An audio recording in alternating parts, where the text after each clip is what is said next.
In this tutorial, I'll show you how to create a multi-cutter design using CreateMold. After visiting CreateMold.com, click the Open Studio button in the top right corner. Then select Multi Cutter from the menu. When the workspace opens, you'll see a square cutter set displayed by default. You can view your design in both 3D and 2D modes.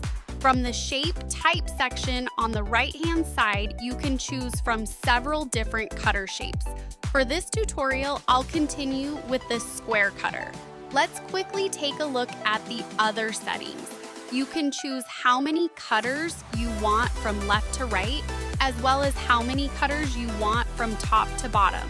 Next, you can adjust the inner opening size of each square. For this design, I'll set it to 30 millimeters. After that, you can adjust the spacing between each square and preview your design. You can also customize the cutter using the cutter profile settings. For example, you can choose between a standard or sharp cutting edge and adjust the wall thickness. Finally, you can control the thickness of the bridges connecting the cutters. You can also add an outer frame to make the final product stronger.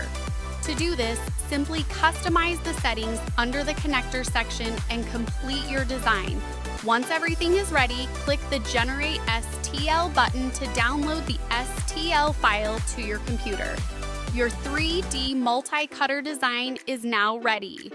Simply import the downloaded STL file into your preferred slicing software, send it to your 3D printer, and start printing.